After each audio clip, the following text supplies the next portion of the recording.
ورحمة الله تعالى وبركاته. إن الحمد لله نحمده تعالى ونستعينه ونستغفره ونعوذ بالله من شرور أنفسنا ومن سيئات أعمالنا. من يهده الله فلا مضل له ومن يضلل فلا هادي له.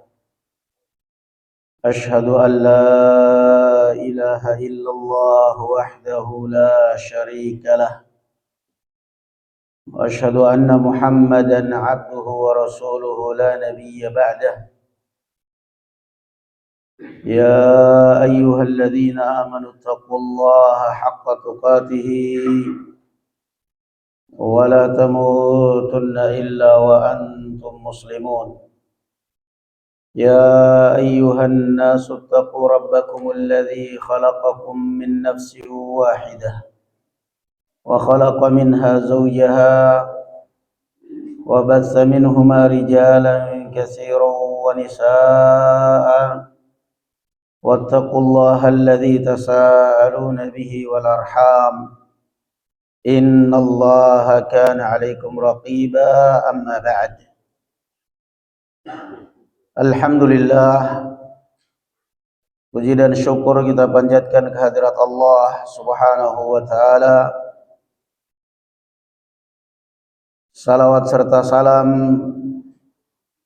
semoga tetap dilimpahkan kepada Nabi kita Muhammad sallallahu alaihi wa ala alihi wasallam, pada keluarga beliau dan para sahabatnya serta para pengikutnya ila yaumiddin. Kita masih dalam tafsir surat An-Nisa dan sekarang kita masuk ayat ke-69, yaitu firman Allah Subhanahu wa taala, "Wa may yuti'illaha war rasulah فأولئك مع الذين أنعم الله عليهم من النبيين والصديقين والشهداء والصالحين وحسن أولئك رفيقا."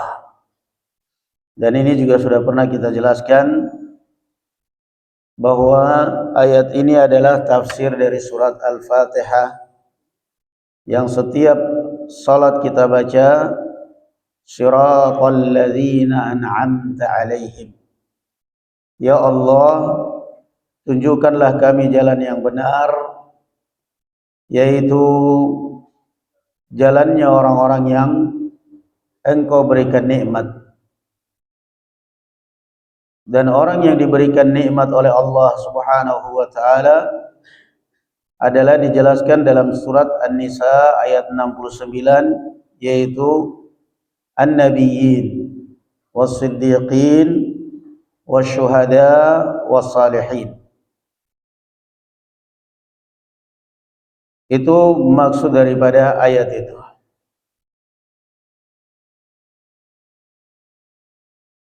Kemudian kita masuk kepada ayat, sudah pernah kita bahas itu ayat itu, dan sekarang kita masuk kepada ayat yang ke-74 karena udah pernah kita lewati.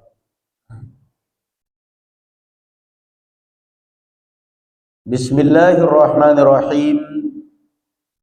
Falyaqatil fi sabilillah alladzina yashruna alhayata ad-dunya bil akhirah. Maka hendaklah berjihad di jalan Allah orang-orang yang menjual dunia dengan akhirat. Wa may yuqatil fi sabilillah, dan barang siapa yang berjihad di jalan Allah, fayuqtal, lalu dia terbunuh, au yaglib, atau dia menang, fasawfa nu'tihi ajran 'azima, maka kami akan berikan kepadanya pahala yang besar. Ayat-ayat ini menunjukkan perintah Allah Subhanahu wa taala untuk berjihad fi sabilillah. Dan yang namanya berjihad fi sabilillah itu ada beberapa jenis. Yang pertama adalah jihad ad-difa'. Berjihad fi sabilillah untuk membela diri dan membela agama. Dan ini bisa jadi orang dalam kondisi terpaksa dan terdesak, seperti yang terjadi pada para leluhur kita, pada para pejuang kita zaman dahulu. Mereka terpaksa, mau tidak mau mereka harus bertaruh nyawa demi untuk mempertahankan bangsa dan negara dengan senjata ala kadarnya, dan mereka dengan kalimat takbir. Contoh sederhana misalnya para pejuang kita zaman dahulu, para jenderal, kasus kejadian misalnya Surabaya, 10 November di Surabaya, para kiai kemudian mengeluarkan fatwa jihad fi sabilillah. Itu namanya jihadud ad-difa'. Berjihad fi sabilillah dalam keadaan memang dipaksa, memang harus berperang. Kenapa? Gak ada pilihan. Gak ada pilihan. Bertahan pun juga mati. Gak ada pilihan. Bertahan pun juga mati. Bahkan bisa jadi mungkin kalau bertahan mati dalam keadaan murtad.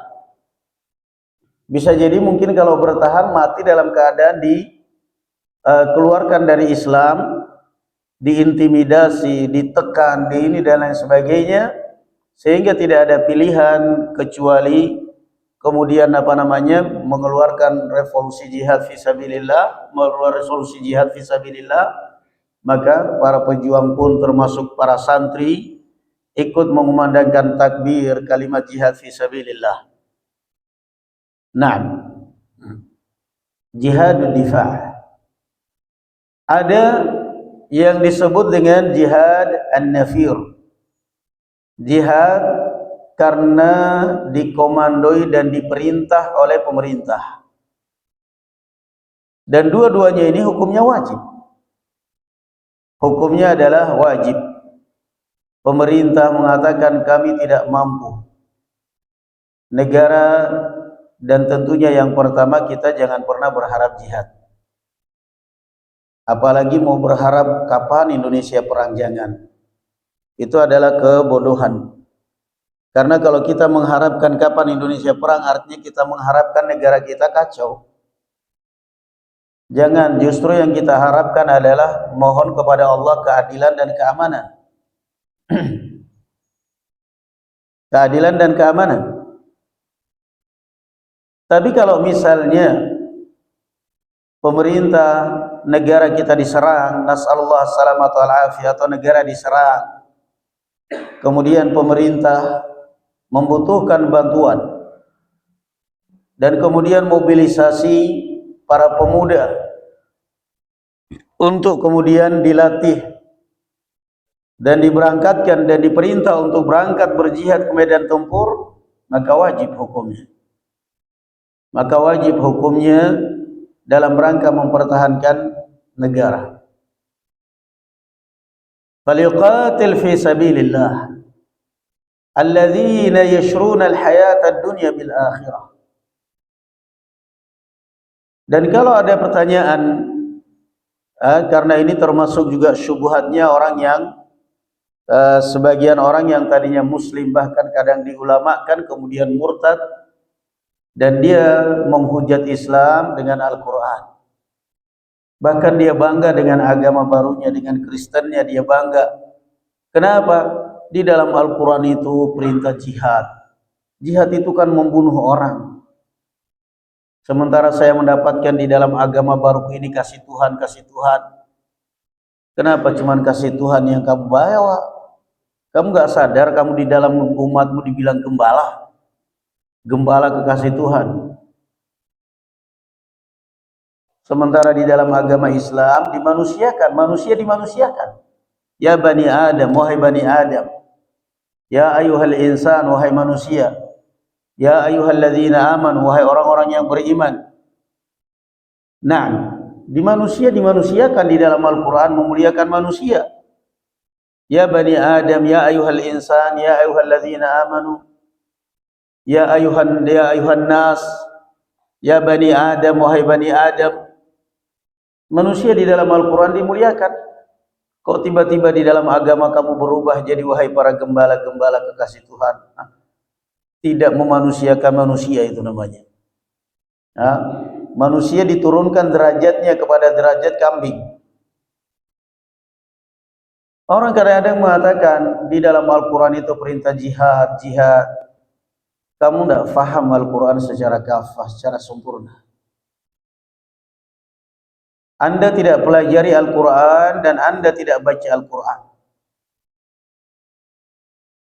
Kalau Anda baca sejarah Islam dan baca Al-Quran dengan hati yang tulus, kamu akan menyatakan bahwa Islam itu adalah agama yang mulia, yang mengangkat derajat manusia dan tidak bisa diinjak-injak. Kenapa? Semenjak kapan ada sejarah jihad fisabilillah di dalam Islam ini? Ada sejarah jihad fisabilillah itu di dalam Islam setelah 13 tahun Rasulullah SAW dan para sahabat bersabar di Makkah. Dibunuh, para pengikutnya dibunuh. Sabar. Ketika beliau sedang sholat, sujud ditimpuk dengan kotoran onta di pundaknya, beliau sabar. Beliau dibilang orang gila, sabar. Beliau di Taif dilempari batu, sabar sampai berdarah-darah, beliau bersabar. Beliau dibunuh di hadapan mata beliau, pengikutnya sabar, nggak bisa apa-apa beliau. 13 tahun beliau sabar.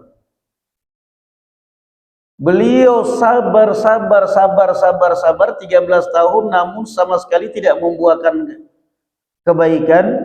Justru pada tahun ke-13 beliau SAW harus meninggalkan tanah tumpah darahnya, harus terusir dari Makkah, harus meninggalkan tanah kelahirannya. Dia dan para pengikutnya, mereka berpergi dalam keadaan sendirian.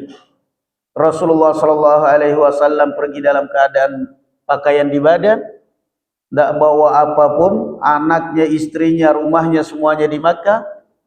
Abu Bakar pergi dalam keadaan tangan kosong, anaknya, istrinya, rumahnya semuanya, hartanya semuanya di Makkah. Umar juga demikian, dan para sahabat. Apa dosa mereka? Kok harus diusir dari negeri mereka? Mau mengalah terus? Mau tidak membalas? Mau diinjak-injak terus mengalah? Tidak mungkin. Jadi baca sejarah Islam secara kafah, secara sempurna, dengan hati yang tulus dan ikhlas, pikiran kamu akan terbuka, wawasan kamu akan terbuka. Bahwa ya wajar memang ditindas. Nabi Musa alaihi salatu wassalam dari semenjak lahir sudah terusir, sudah diusik kenyamanannya. Bani Israel lahir, melahirkan, dibunuh, diambil dari ibunya, dibunuh. Wajar dong kalau kemudian Allah perintahkan berjihad, membela diri. Mau sampai kapan? Sampai diusir dari negerinya. Kemudian setelah diusir dari negerinya, ternyata apa sampai di Madinah beliau sallallahu alaihi wasallam aman? Enggak aman, masih juga dikejar. Masih juga dikejar. Yang dikenal dengan pasukan Khandaq, perang Ahzab atau perang Khandaq. Dikepung Madinah. Mau sampai kapan ini? Ini orang-orang kalau enggak diberi pelajaran, kita terus diinjak-injak ini. Kalau tidak diberi pelajaran, kita akan terus diinjak-injak. Kita tidak akan punya harga diri kalau kita terus-terusan seperti ini. Maka semenjak kemudian pada perang Badr, Rasul sallallahu alaihi wasallam mulai mengangkat senjata walaupun ala kadarnya, tanpa persiapan apapun. Kemudian berlanjut perang Uhud, dan terus berlanjut dengan peperangan-peperangan yang lainnya dan terus mendapatkan kemenangan sampai akhirnya negara Islam pun semakin meluas. Apa yang mau dibilang jahat? Siapa yang mau dibilang jahat? Islam membela diri, disabarin terus-terusan. Rasul sallallahu alaihi wasallam pertama sampai di kota Madinah, beliau berdamai dengan orang-orang Yahudi di sekeliling kota Madinah. Yahudi Bani Nadir, Bani Qainuqa, Bani Quraidah, tidak ingin ada konflik. Tapi siapa yang selalu memulai konflik? Siapa yang selalu memulai khianat? Yahudi. Sama dengan beberapa kasus-kasus di dunia sekarang ini. Yang biadab, yang kurang ajar Israel, tetapi selalu yang dikedepankan Islam yang jahat. Islam teroris, Islam mengajarkan kekerasan. Siapa biangnya perang dunia ini kalau bukan Amerika? Tapi seakan-akan dia adalah negara yang melindungi, yang na'udzubillah.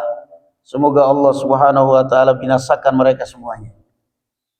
Jadi kalau dikatakan Islam kok di dalam Al-Qur'an perintah jihad, kamu baca dulu sejarah Islam. Kapan Islam itu diperintahkan untuk berjihad? 13 tahun loh, sabar. 13 tahun sabar. Dihina, dibunuh pengikutnya Nabi kita Muhammad, dilempari batu. Beliau sabar. Sama juga manusia. Manusia kan ada batas sabarnya. Kita dimaki, dicela, kita aja ada batas sabarnya kok. Kemudian ayat yang berikutnya, wa ma lakum la tuqatiluna fi sabilillah. Istifham taubih, ay la mani'a lakum minal kitab. Wa ma lakum la tuqatiluna fi sabilillah. Dan tidak ada larangan bagi kalian wahai kaum muslimin untuk berjihad fi sabilillah, di jalan Allah. Wal mustad'afina minar rijali wan nisa'i wal wildan, dalam rangka membebaskan orang-orang yang lemah dari kalangan pria, wanita dan anak-anak kecil. Alladzina yaquluna rabbana akhrijna min hadhil qaryatil zalimi ahluha waj'al lana min ladunka waliyan waj'al lana min ladunka nasira. Yang mereka selalu berdoa kepada Allah, ya Allah, keluarkanlah kami dari negeri yang zalim penghuninya ini, dan jadikanlah dari sisi Engkau pelindung dan penolong. Wal mustad'afina minar rijali wan nisa'i wal wildan alladzina habasahumul kuffar minal ahlil hijrati wa adawhum.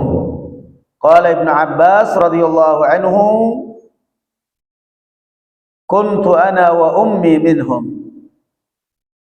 alladzina yaqulun da'ina rabbana akhrijna min hadhil qaryah, keluarkanlah kami dari negeri ini yaitu Makkah, yakni Makkah.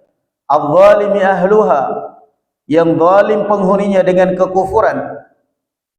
Min indik waj'al lana min ladunka, ay min indik waliyan yatawalla umurana, pelindung, melindungi segala urusan kami. Waj'al lana min ladunka nasira yamna'una minhum, supaya kami bisa terlindung dari mereka. Wa qad istajaba Allahu du'aahum fayassara li ba'dihimul khuruj wa baqiya ba'dhum ila an futihat Makkah wa walla sallallahu alaihi wasallam Attab ibn Usaid fa ansafa madlumahum min zalimihim. Ini jawaban yang kedua. Jadi perhatikan ayat ini. Tadi sudah kita jelaskan orang syubhatnya atau fitnahnya orang-orang yang, sebagian orang yang keluar dari Islam. Saya itu baca Al-Quran jihad melulu isinya perang, bahkan ada surat At-Taubah isinya perang dari awal sampai akhir. Kamu pelajari dulu sejarah Islam. Tadi sudah kita jelaskan. Jawaban yang kedua ini dijawab di sini. Surat An-Nisa ayat barakallahu fikum 75. Kata Allah, wa ma lakum la tuqatiluna fi sabilillah. Dan tidak ada larangan bagi kalian untuk berjihad fi sabilillah. Kenapa? Wal mustad'afina minar rijali wan nisa'i wal wildan. Kenapa kalian tidak berjihad fi sabilillah? Sementara orang-orang tua kalian, orang-orang yang lemah di Makkah, wanita-wanita yang ditinggal di Makkah, anak-anak kecil yang tinggal di Makkah, mereka tersiksa. Yang selamat hijrah ke Madinah, alhamdulillah selamat. Yang bisa hijrah ke Madinah, selamat. Tetapi yang tidak bisa hijrah, seperti misalnya keturunan keluarganya Rasulullah, aman. Kenapa? Dia bangsawan, ada suku yang melindungi. Keluarganya Abu Bakar aman, tidak ada yang mengganggu. Kenapa? Ada sukunya yang melindungi. Tapi ketika ada sahabat pendatang yang tidak punya suku, yang tidak punya apa-apa di Makkah, jadi bulan-bulanan orang-orang Makkah disiksa, diintimidasi. Mereka berdoa selalu kepada Allah, Rabbana akhrijna min hadhil qaryati adh-dhalimi ahluha waj'al lana min ladunka waliyan waj'al lana min ladunka nasira.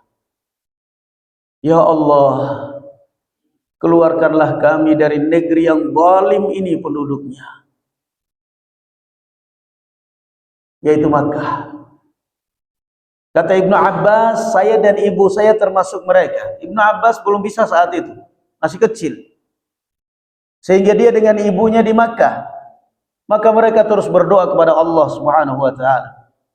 Dan ini juga pelajaran pada orang-orang yang memiliki pemahaman-pemahaman ekstrim di Indonesia, ya, yang lebih condong kepada pemikiran terorisme, yang selalu memandang negara kita ini negara zalim, negara kafir, negara taghut. Kewajiban kalian bukan mengkafir-kafirkan pemerintah kami, tapi keluar dari Indonesia. Itulah doanya di sini kan. Rabbana akhrijna min hadhil qaryah. Ada orang yang selalu memandang negara kita ini negara-negara zalim, pemerintah taghut.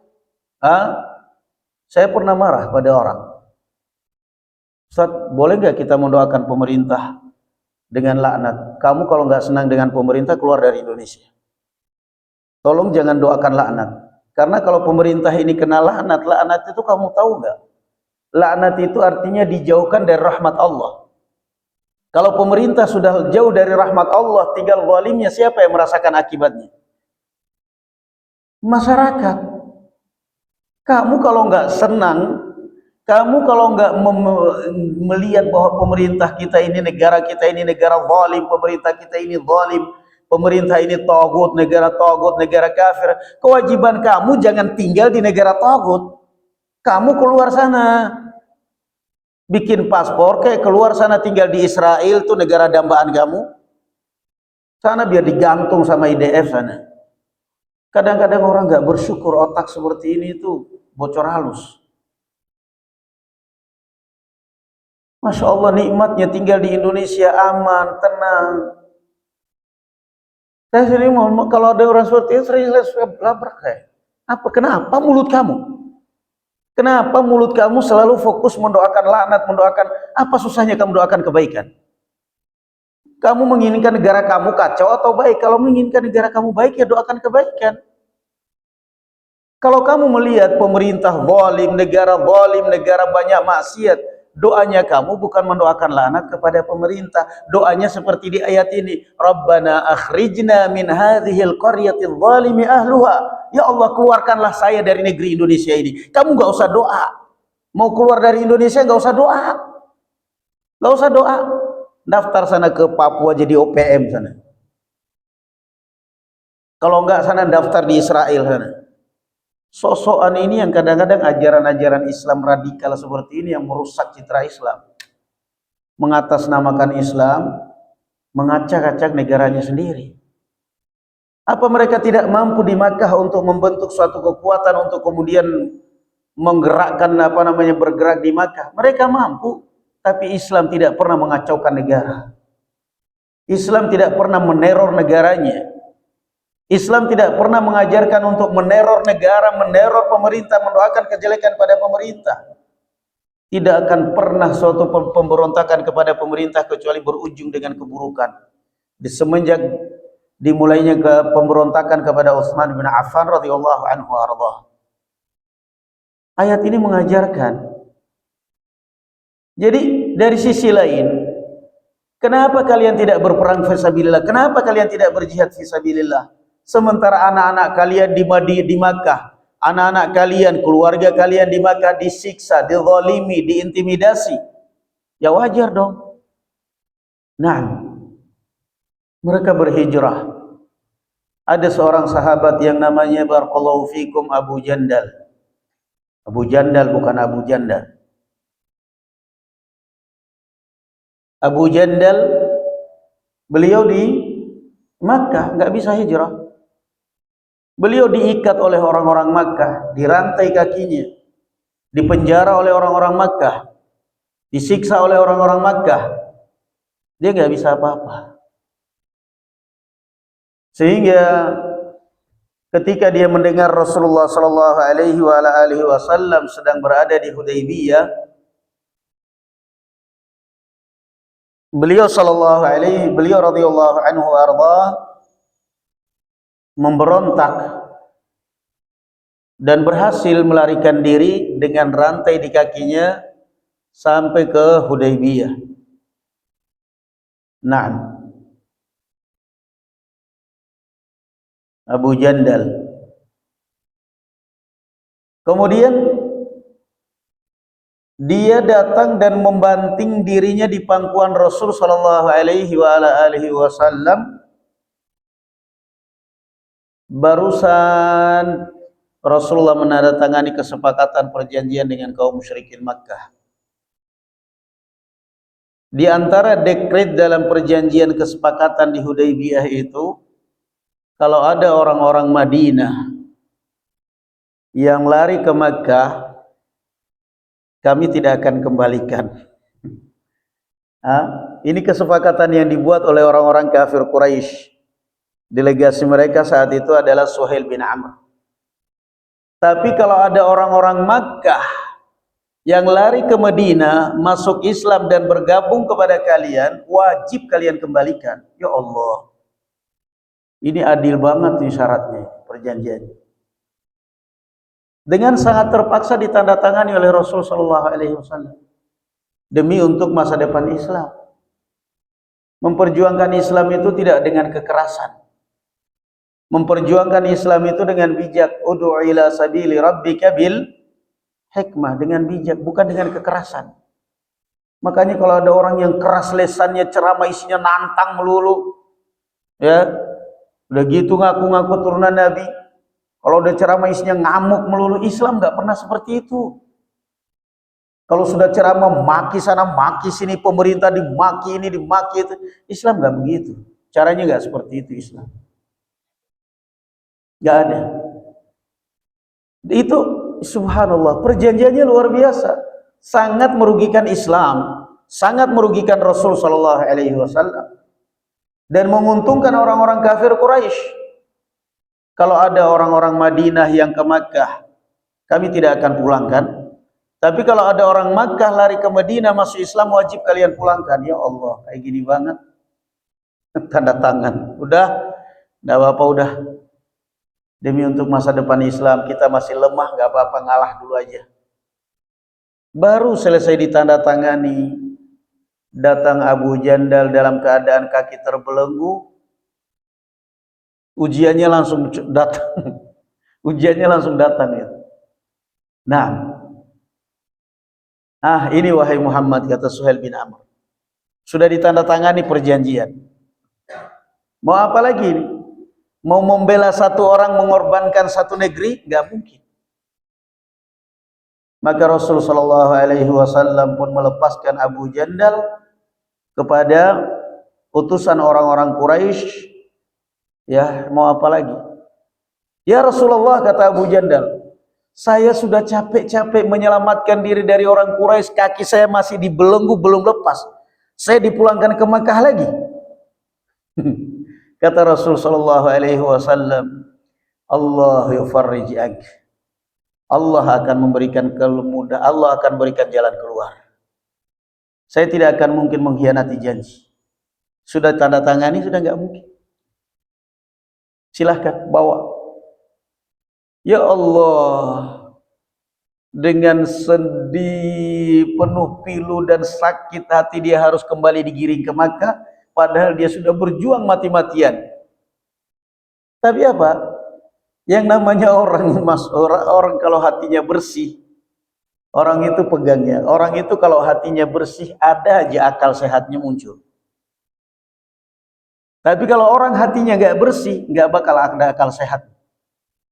Coba kalau seandainya hatinya kotor, dia tidak akan pernah akal jernihnya muncul, yang ada akan muncul akal kotornya, dendam kepada Rasulullah. Terlaluan. Saya sudah capek-capek begini malah dipulangkan. Dasar itu Muhammad, dasar itu Umar, dasar. Masa nggak ada satupun yang bela saya? Coba aja perhatikan itu. Ini pengalaman ini. Orang kalau hatinya bersih, akalnya, idenya muncul. Hatinya kotor, nggak akan ide satupun. Yang ada dendam, hasad, makin gelap. Ini orang hatinya bersih, diusir oleh Rasulullah, dipulangkan oleh Rasulullah, ya udah bawa pulang sana, bawa pulang. Diiringi doa. Maka dia di tengah jalan dia cari ide.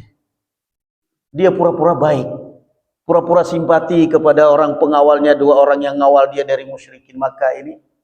Pura-pura baik, pura-pura bersahabat, pura-pura udah baik, nggak ada apa-apa, udah saudara kita, udah dilepas kemudian belenggu kakinya karena baiknya. Udah baik, makan bareng, kemudian begitu makan bareng dia pun Masya Allah takjub kepada salah satu pengawal. Ini kayaknya pedang luar biasa, saya belum pernah melihat pedang sebagus ini. Dia pura-pura memuji pedangnya saudaranya yang orang musyrik yang bawa ini. Ternyata orang ini dipuji tak GR. Wah, ini pedang ini macam-macam, sudah banyak korban, makan korban nih pedang gini. Kata Abu Dujana, kalau boleh saya lihat sebentar aja, megang, penasaran, ingin lihat seberapa sakti pedangnya. Begitu dikasih di tangannya, diambil, dihunuskan pedangnya, tebas lehernya, mati. Sementara pengawal yang satunya melarikan diri. Kata dia, kalau saya kejar saya bisa bunuh dua-duanya, tapi kalau saya bunuh dua-duanya akan menyebar berita di Makkah bahwa yang membunuh adalah Rasulullah. Jangan. Biarkan dia bawa berita di Makkah bahwa dia yang membunuh sahabat mereka adalah saya, bukan Rasulullah. Subhanallah, otaknya cerdas. Kenapa? Hatinya jernih. Maka ini pegang. Hati bersih, jernih, otakmu cerdas. Ide itu ada. Nah, hati kotor, otak nggak ada, ide nggak ada. Yang ada selalu berpikir melampiaskan dendam, melampiaskan hasad. Ujung-ujungnya jadi penyakit. Darah tinggi, jantungan akhirnya, asam lambung, kolesterol, naik darah, macam-macam. Apa? Jadi penyakit. Begitu sudah dibunuh, kembali lagi kepada Rasulullah. Ya Rasulullah, assalamualaikum, kembali kepada Rasulullah. Kenapa? Allah selamatkan saya. Gimana ceritanya? Saya bunuh. Kata Rasulullah, wahai ummi musyiru harbin law kana lahu rijalan. Kata Rasulullah sallallahu alaihi wasallam, celaka ini. Ini perang ini. Coba kalau seandainya kita punya pasukan. Maka Rasul sallallahu alaihi wasallam pun kembali menyingkirkan Abu Jandal. Tolong kamu jangan di sini. Kamu kalau tetap di sini orang Quraisy akan mengatakan saya melindungi kamu. Tolong kamu jauh dari kami. Ini kita bisa-bisa diserbu sama orang Quraisy. Kita di sini nggak ada pasukan, nggak ada persiapan apa-apa. Tolong kamu nyingkir. Maka akhirnya Abu Jandal pun kemudian pergi bikin perkampungan di pinggir pantai, jalan antara Syam dengan Makkah. Dia bikin perkampungan di situ. Sehingga akhirnya apa? Setiap ada orang Muslim dari Makkah yang masuk Islam, sesuai selama dalam perjanjian Hudaybiyah ini, perjanjian itu kalau ada orang Makkah masuk Islam lari ke Madinah wajib kembalikan ke Makkah.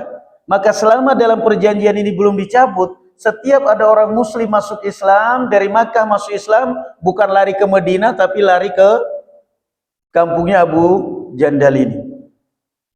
Nah, akhirnya sudah lama-kelamaan terbentuklah satu RT kecil, 80 orang lebih. Satu akhirnya mereka membentuk satu kekuatan, akhirnya menjadi sebuah ancaman besar bagi kafilah-kafilah dagangnya orang-orang Quraisy. Karena itu adalah lalu lintasnya orang Quraisy dari Syam ke Makkah. Mereka harus lewat pinggir pantai itu dan dicegat di situ oleh Abu Jandal dan para sahabatnya. Akhirnya apa? Mereka sendiri orang-orang Quraisy yang meminta kepada Rasulullah untuk membatalkan perjanjian itu. Ya Muhammad, batalkan perjanjian. Tarik itu Abu Jandal ke Makkah, ke Madinah. Enggak apa-apa, tarik, udah batal. Daripada terganggu lalu lintas dagang kami. Itulah Islam. Islam ini dizalimi, ditindas, dizalimi, dibunuh, ini tetap aja al-Islamu ya'la wa la yu'la alaih. Islam ini tetap akan selalu di atas, gak akan pernah habis. Nah, Israel mau berbayang, mau ngancam kita jadikan Indonesia seperti Gaza. Gaza aja kalian sampai sekarang masih ngos-ngosan. Baru satu Gaza itu. Baru satu Gaza. Sekarang kita balik. Bagaimana kalau seandainya Gaza yang jadi Israel, Israel yang jadi Gaza? Kemudian Gaza didukung oleh kekuatan-kekuatan barat, senjata-senjata barat. Kayaknya satu hari rata itu habis itu Israel. Satu hari. Baru Iran yang nyerang aja udah jerit-jerit mereka. Belum senjata Amerika masuk, Inggris masuk. Ini kalau seandainya kita balik. Gaza yang jadi Israel, Israel yang jadi sasaran dari Gaza. Baru satu Gaza. Sudah stres Israel. Sudah perdamaian. Amerika ngancam mau melucuti senjatanya Hamas, senjata di Gaza ini semuanya. Ternyata justru mengundang simpati negara-negara Arab. Dan juga bahkan termasuk negara kita, negara Indonesia juga negara yang paling berjasa dan paling diperhitungkan sekarang di dunia. Nah, negara kita ini, negara Indonesia kan bukan kaleng-kaleng. Bambu runcing aja berani kok melawan penjajah. Kelemahannya orang Indonesia itu satu, duit, udah itu aja. Itu kelemahan orang Indonesia. Kalau udah disogok udah habis. Itu orang Indonesia, aduh, ngelus dada kita itu. Kelemahan orang Indonesia, jangan coba-coba ditantang orang Indonesia. Polisi Arab Saudi aja terheran-heran, cuman supporter doang. Negara terketat di dunia aturannya. Taulah polisi-polisi Saudi sana itu gimana ke mereka. Aman gak bakal ada yang berani ngelawan. Supporter Indonesia jebol. Pemerintah polisi Saudi hanya nonton aja, gak bisa apa-apa. Gak bisa dilawan orang Indonesia. Orang Indonesia kelemahannya satu, fulus. Kalau udah disogok sudah. Negaranya udah dijual. Pulau dijual. Indosat dijual. Produk apa aja dijual. Milik-milik puri Indonesia dijual. Kenapa fulus? Itu kelemahan orang Indonesia. Nah, makanya negara kita ini ketika dipimpin orang yang tidak butuh sogok, yang tidak butuh ini, yang mental memang sudah punya duit, nah itu kewalahan Barat menghadapi. Indonesia nggak bisa dimainkan sekarang. Indonesia bukan lagi negara mainan sekarang. Indonesia bukan lagi negara yang bisa kita jadikan kacung sekarang, yang sudah nggak bisa sudah. Berdiri kaki sendiri, itu yang ditakutkan. Nah, itu kelemahan orang Indonesia ini kadang-kadang Masya Allah. Dan itu berjalan. Sudah koar-koar, bahkan kampanye, ikut kampanye ini semuanya. Pokoknya awas ya ibu-ibu di pengajian, ibu-ibu arisan. Jangan lupa ya ibu-ibu pilih ini, pilih itu. Begitu serangan Fajar 50.000 langsung berubah. Langsung berubah. Ibu pilih yang mana kemarin? Ya ibu pilih yang nomor 3. Lah ibu gimana sih kemarin waktu arisan katanya suruh milih? Ya kan tergantung serangan Fajar. Habis yang nomor 2 serangan Fajarnya 20.000. Yang nomor 3 serangan fajarnya 100.000, ya milih yang 100.000. Nah itulah orang Indonesia. Serangan fajar bisa merubah pilihan tanpa memikirkan bahwa suara saya ini adalah 5 tahun ke depan saya pertaruhkan nasib bangsa. Dia nggak mikir itu dia. Itu kelemahan orang Indonesia. Kalau sudah ada duit langsung berubah pilihan. Astagfirullahaladzim. Itu makanya kenapa Islam berjihad. Islam bukan agama kriminal. Islam bukan agama kekerasan. Islam adalah rahmatan lil alamin. Tapi Islam bukan untuk diinjak-injak. Islam bukan untuk dihinakan, direndahkan. Ketika Islam dihinakan, direndahkan, sekali Islam bangkit, pantang menyerah. Pantang menyerah. Khalid bin Walid radhiyallahu anhu, ketika beliau mengepung negara Persia, Rom di Syam, dipanggil oleh rajanya. Saya tahu kalian negara-negara orang-orang Arab miskin, gurun pasir miskin, dan saya tahu kalian datang kemari karena kalian melihat kekayaan emas-emas kami ini, negara-negara kami yang penuh dengan emas. Bagaimana kalau kalian pulang ke negeri kalian? Saya akan berikan hadiah emas sepuas kalian. Setiap prajurit kamu saya kasihkan emas. Saya kasih hadiah. Apa jawab Khalid bin Walid? Kami datang bukan cari itu, wahai baginda raja. Kami datang sudah bosan hidup. Kami datang ini, saya bawa pasukan ini orang-orang yang haus darah. Mereka ini sudah lama nggak minum darah. Dan kami dengar bahwa darah kalian itu lebih empuk daripada darahnya orang Arab. Gemetar itu Raja Romawi saat itu. Wah, ternyata ini bukan manusia sembarangan, nggak bisa disogok.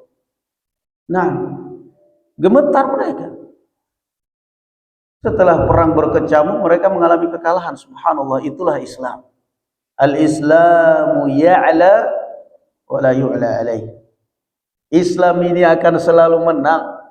Mau dirongrong, mau diteror, mau diperangi, tetap aja sudah ada nas dari Rasulullah, wala tazalu ta'ifatun min ummati 'alal haqqi zahirin. Akan senantiasa di umatku ini ada sekelompok orang yang menegakkan kebenaran. Tidak akan pernah tergoyahkan, terpengaruh dengan orang-orang yang memusuhi dan membenci mereka. Na'am, barakallahu fikum, wallahu a'lam bis-shawab. Walhamdulillahirabbil alamin. Assalamualaikum warahmatullahi taala wabarakatuh.